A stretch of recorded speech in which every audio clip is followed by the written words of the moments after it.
ጨካኙ ቡድን በታዳጊዎችም ይሁን በቤተሰባቸው ላይ የሚደርሰው የሞራል ስብራት ግድ አይሰጠውም።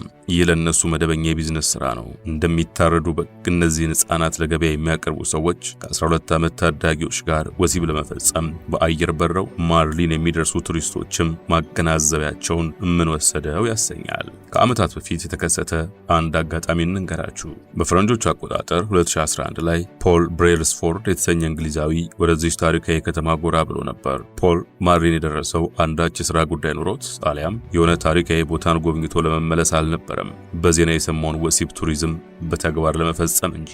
ታዲያ ፖል ያቀደውን ሁሉ በራሱ ጥረት ለመፈተን ሞክሮ ከባድ ችግር ውስጥ ገብቷል። ለወትሮው ድንግል ሴቶችን መልምለውና አሳቻ ሰዓትን ጠብቀው እንደ ፖል ላሉ ቱሪስቶች የሚያቀርቡ የወንጀል ቡድኖች ነበሩ።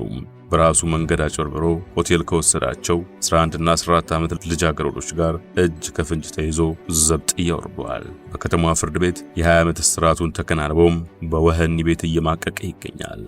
ጌሌርሞ ጋልዶስ የተባለ ቻናል 4 ጋዜጠኛ እስር ቤት ድረስ ሄዶ ይህንን ቅሌታ ጎልማሳ አናግሮታል። ከፖሊሶች ልዩ ፍቃድ አግኝቶ በሰጠው ቃልም አይኔን ግንባር ያድርገው ነበር ያለው። እንዳችም ጥፋት አልሰራውም፣ ያለ በደል የታሰር ያለው አሁንም አቤት እያልኩ ነው ሲልም ተደምጧል። የታሰርኩት ያልደረሱ ልጆች ጋር ተኛ ተብዬ ነው። ቁመታቸው ረጅም፣ ሰውነታቸው የተደላደለ ነበር፣ እድሜያቸው አልደረሰም መባሉንም አላምን ማለቱን ጋዜጠኛው ዘግቧል። Well, basically I'm still fighting to get out. I'm innocent. You're older. Yes, yeah. No problem.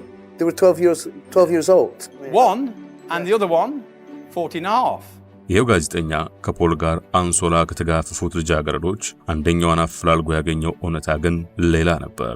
ታዳጊዋ የወሲብ ነጋዴ እንዳልነበረች፣ ከተለያዩ ነገሮች አታሎም የማትወጣው ጸጸት ውስጥ እንደከተታት አይኖቿ በእንባ ተሞልተው ተናግራለች። ያኔ 12 ዓመት የነበርም ብላለች።